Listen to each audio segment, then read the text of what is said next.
Libro Apostasía es el asunto de Ralph Larson. Capítulo 8. ¿Es la separación la solución?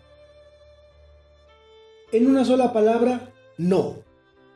No queremos aparecer en forma no simpática para muchos miembros de la Iglesia que están tratando de aferrarse a los puros principios de nuestra fe histórica, a pesar de la hostilidad manifestada hacia ellos en algunos lugares. Puede ser que el asunto sea más agudamente sentido por los padres que pelean, algunas veces en una base semanal, con el problema de ayudar a sus hijos a entender qué es la verdad y qué es el error en las enseñanzas que les son presentadas los sábados por la mañana. Más desafiante aún es el objetivo de explicarle a los hijos por qué la enseñanza del error los sábados de mañana es tolerada. No se puede negar que este es un problema desesperadamente difícil y nuestras simpatías están fuertemente con cada miembro de iglesia fiel que está valientemente esforzándose para sostener nuestros pilares de la verdad ante temerosas ventajas. Sin embargo, tenemos que creer en las promesas del espíritu de profecía de que Dios está en el control, que Él purgará la iglesia en su sabia manera y que la separación de la iglesia no es la solución divinamente aprobada para este problema. Jesús y sus seguidores no abandonaron la iglesia judía hasta que finalmente fueron expulsados de ella. Y a pesar de la apostasía prevaleciente entre los líderes de Israel, sin embargo Jesús le dijo firmemente a la mujer samaritana en el pozo: la salvación es de los judíos. Obviamente que él no quería que ella entendiese que la salvación le vendría imitando las actitudes de los líderes apóstatas judíos. En vez de eso, él le estaba recordando la verdad que iría a ser escrita más tarde por el apóstol Pablo, que dice así: entonces, ¿qué ventaja tiene el judío? ¿O qué beneficio hay en la circuncisión? Mucho, de todas maneras. Primero, a ellos les ha sido confiada la palabra de Dios, pues si alguno de ellos ha sido incrédulo, su falta de fe anula la fidelidad de Dios. De ninguna manera.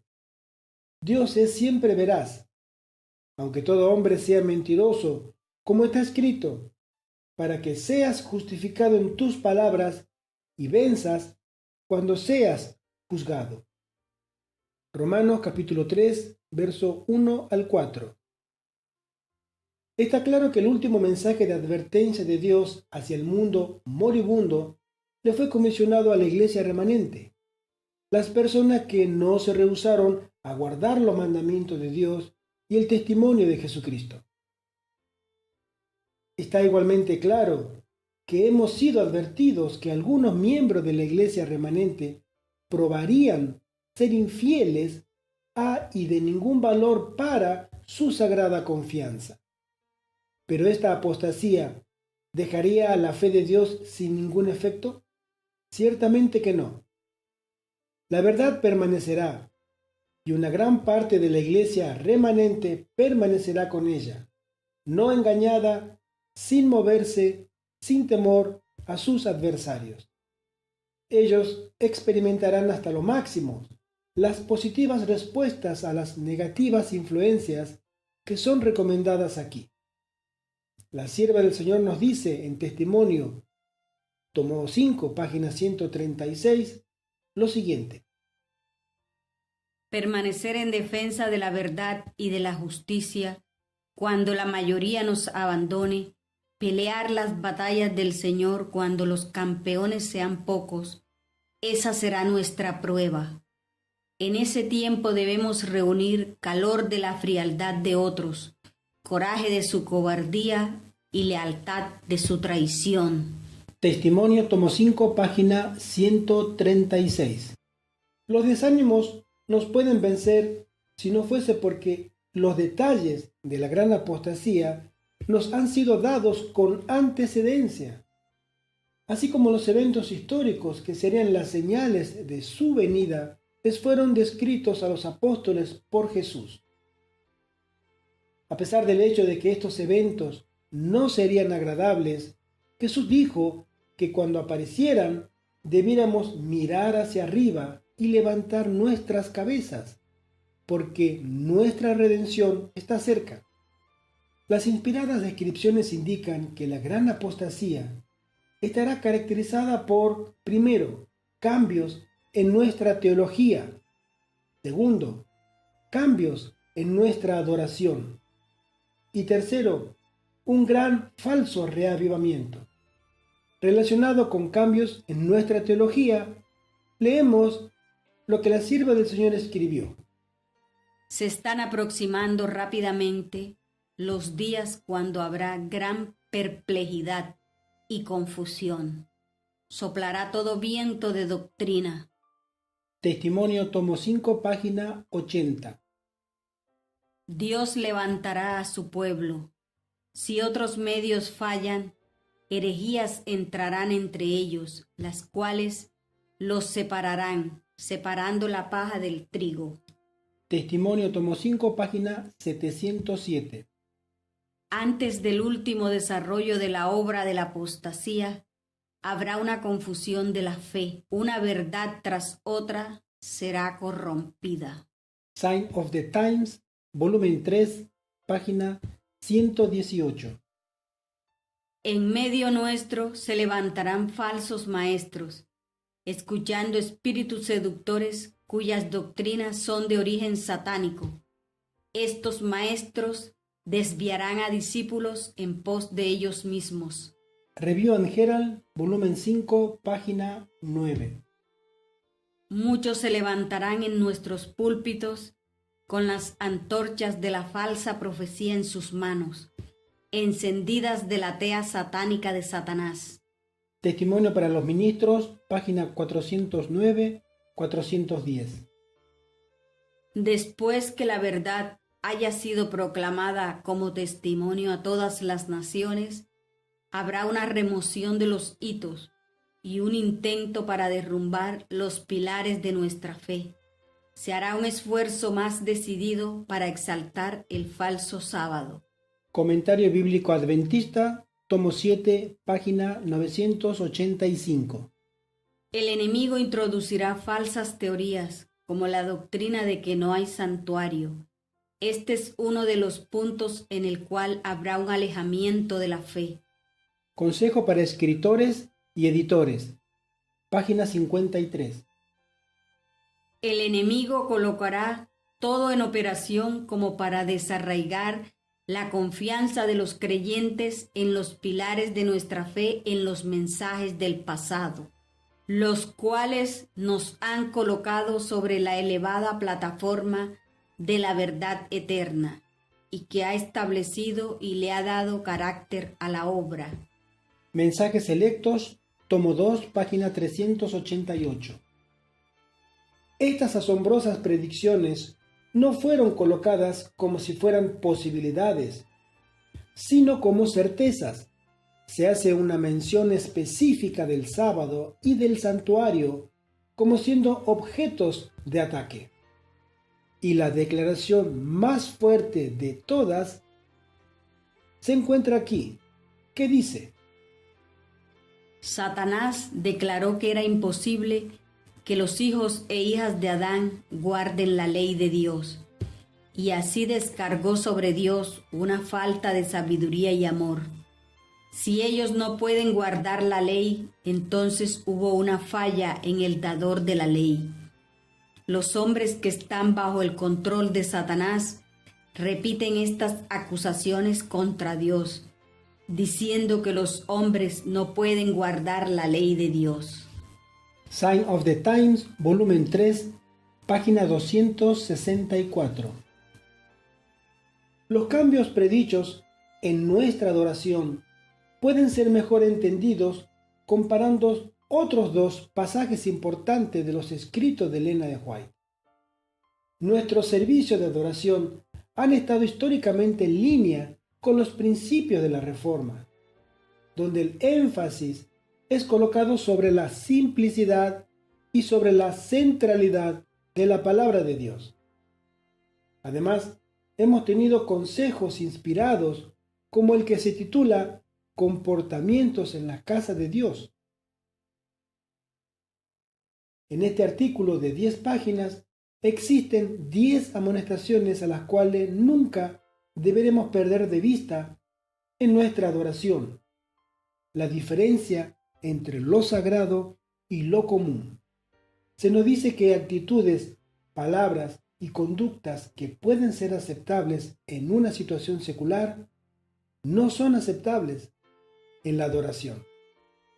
La sierva del Señor escribió: a menos que sean impresas sobre las personas ideas correctas sobre la verdadera adoración y sobre la verdadera reverencia, habrá una creciente tendencia a colocar lo sagrado y eterno en un nivel con las cosas comunes, y aquellos que profesan la verdad serán una ofensa para Dios y una desgracia para la religión.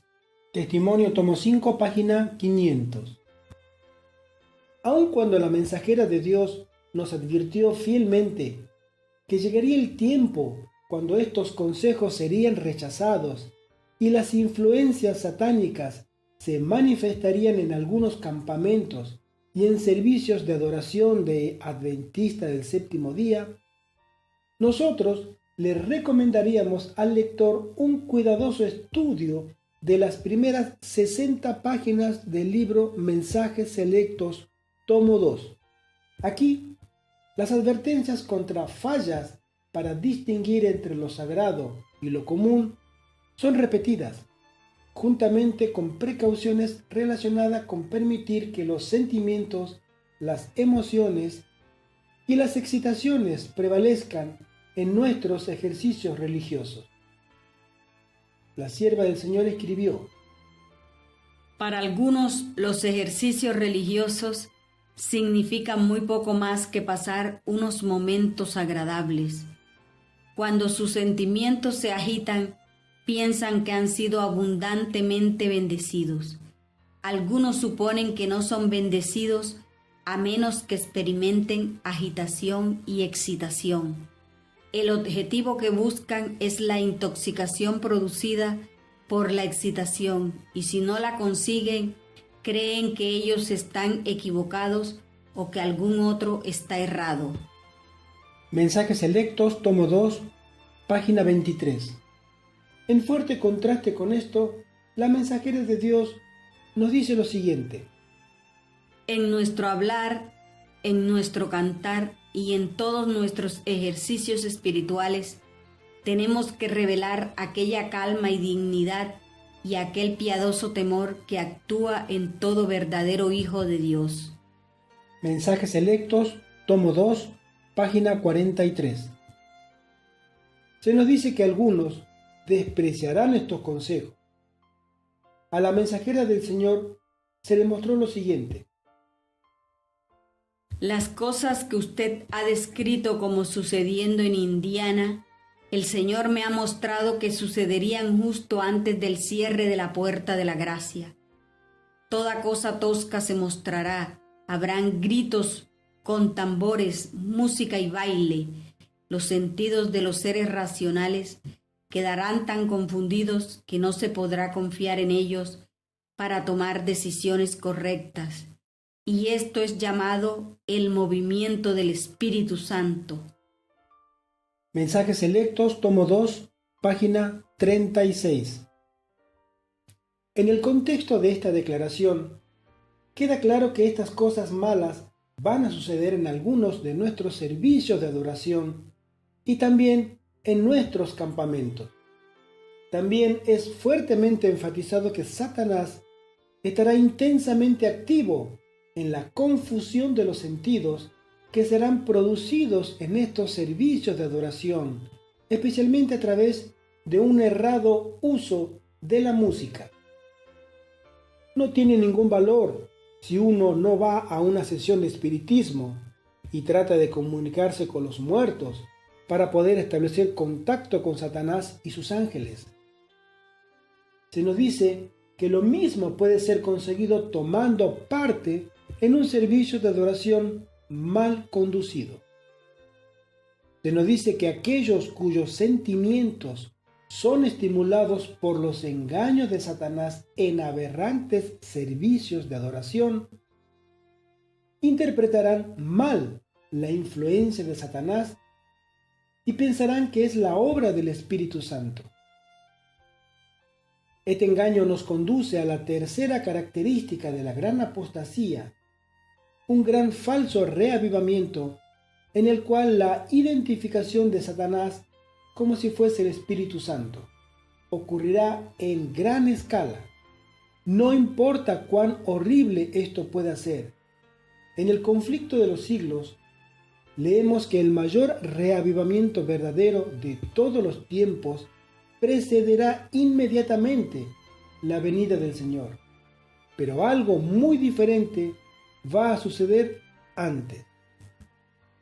El enemigo de las almas desea impedir esta obra, y antes que llegue el tiempo para que se produzca tal movimiento, tratará de evitarlo introduciendo una falsa imitación. Hará parecer como que la bendición especial de Dios es derramada sobre las iglesias que pueda colocar bajo su poder seductor. Allí se manifestará lo que se considerará como un gran interés por lo religioso. Multitudes se alegrarán de que Dios esté obrando maravillosamente en su favor, cuando en realidad la obra provendrá de otro espíritu. Bajo un disfraz religioso, Satanás tratará de extender su influencia sobre el mundo cristiano. Conflicto de los siglos, página 517. El contexto de esta cita del conflicto en el capítulo 28 titulado La verdadera conversión es esencial, en el cual las características distintivas del verdadero reavivamiento y del falso reavivamiento son mencionadas. Le recomendamos a nuestros lectores un cuidadoso estudio de este capítulo en relación con el capítulo 39 del mismo libro, El conflicto de los siglos, titulado El mensaje final de Dios. En vista de las imponentes realidades que están delante de nosotros, de acuerdo con la mensajera de Dios, podremos estar preparados para escucharla decir que la causa de la Iglesia es sin esperanza y que está condenada a desintegrarse y desaparecer. Pero esto es precisamente lo que ella no dice y que rechaza firmemente. Yo sé que el Señor ama a su iglesia. No debe ser desorganizada o quebrada en átomos independientes. No hay la menor consistencia en esto. No hay la menor evidencia que algo así sucederá. Mensajes selectos, tomo 2, página 68 y 69. Pero esta declaración sigue inmediatamente a una admisión de que habrá trigo y paja dentro de la iglesia hasta que sean separados por Cristo.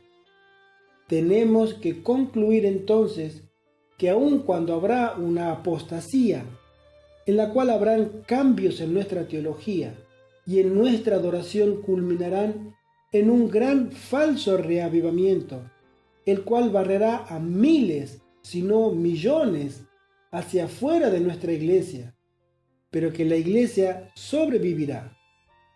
No se nos dice exactamente cómo irá a sobrevivir. Dios tiene una iglesia, no es una gran catedral, ni es la iglesia oficial establecida, ni son las diferentes denominaciones. Es el pueblo que ama a Dios y guarda sus mandamientos. Donde 2 o 3 se reúnen en mi nombre, ahí estaré en medio de ellos. Aunque Cristo esté aún en medio de unos pocos humildes, esta es la iglesia de Cristo, porque solo la presencia del Alto y Santo, que habita eternamente, puede constituir una iglesia. Alza tus ojos, página 314. Cuando esta declaración se coloca al lado de la anterior seguridad de que la Iglesia no será quebrada en átomos independientes, reconocemos que deberá haber comunicación entre estos pequeños grupos y una organización de algún tipo, porque en caso contrario serían átomos independientes. Y esta organización no será una nueva organización que reemplace a la antigua. La sierva del Señor escribió: no podemos entrar ahora en ninguna nueva organización. Mensajes Selectos, tomo 2, página 390. Esta declaración parece requerir que habrá un grado de continuidad entre nuestra actual organización y cualquier forma de organización será preservada hasta el fin. Y no se debe olvidar que la Iglesia de Dios, cualquiera que sea su forma, no debe ser absorbida solo en sus propios asuntos y preocupaciones. Esa no es la intención de la promesa de Jesús, que Él honraría grupos pequeños con su presencia. Preocupación por y cooperación con nuestros hermanos y hermanas en la fe siempre tiene que hacer parte del espíritu de aquellos que guardan los mandamientos de Dios y tienen el testimonio de Jesucristo. Este hecho arguye una vez más por la continuidad de algún tipo de organización de la Iglesia. Pero usted podrá preguntar, ¿no han circulado papeles y libros llamando a la separación de la Iglesia y usando citas de Elena de White? Ciertamente. Yo he visto un volumen de este tipo con un tamaño de 215 por 279 milímetros y por lo menos de 12 milímetros de espesura, llenos de citas del espíritu de profecía. Pero ninguna de estas citas dice que llegará un día en que los fieles tendrían que dejar la Iglesia Adventista del séptimo día. Todas ellas fueron interpretadas para que dijeran eso. Cuando leemos un documento como ese, nunca debemos perder de vista la diferencia entre una declaración y una interpretación. Una declaración nos dice lo que un escritor quiso decir y lo que el escritor dijo. Una interpretación es el intento de otra persona para decirnos lo que el escritor quiso decir, pero que no dijo. Así, representa el pensamiento del intérprete y no representa el pensamiento del escritor. Este hecho permanece verdadero, ya sea que las interpretaciones se cuenten por cientos o por miles. Ningún número de interpretaciones puede igualar una única declaración. 1000 veces 0 continúa siendo 0. Elena de White predijo una gran apostasía en la Iglesia Adventista del séptimo día, a la cual ella se refirió como siendo el tiempo del zarandeo. Pero el tema consistente que fluye a través de todas estas predicciones es que la paja será soplada lejos y algunas estrellas brillantes se apagarán. Compañía tras compañía se juntarán al enemigo. Una gran clase nos abandonará y se unirá a la oposición, etc. Buscamos en vano estas predicciones para encontrar alguna declaración de que los fieles tendrían que dejar la Iglesia. Pueden ser necesarias tácticas de sobrevivencia. Elena de White predijo claramente lo siguiente: divisiones entrarán en la Iglesia, se desarrollarán dos grupos. Mensajes Selectos, tomo 2, página 114. A medida que los juicios se adentren a nuestro alrededor, se verá tanto separación como unidad en nuestras filas. Testimonio tomo 6, página 400. A medida que la parte apóstata se vuelva cada vez más intolerante, audaz y arrogante, aquellos que quieran permanecer fieles a nuestro Señor y su verdad tendrán que buscar al Señor sinceramente y buscarse los unos a los otros y confortarse, y fortalecerse unos a otros. Tal vez tengan que reunirse en forma separada para estudiar y orar. Y tal vez tengan que reunirse en campamentos donde la verdad será honrada. Puede ser que tengan que enfrentar la mofa, la oposición y la falsa acusación. Cuando Caín se levantó contra Abel, siempre han sido los infieles que han perseguido a aquellos que verdaderamente desean ser fieles a la voluntad de Dios. Pero Dios está al control. Las puertas del infierno no prevalecerán contra su iglesia, las personas que aman a Dios y guardan sus mandamientos. Mirad hacia arriba, levantad vuestras cabezas, vuestra redención está cerca. Amén.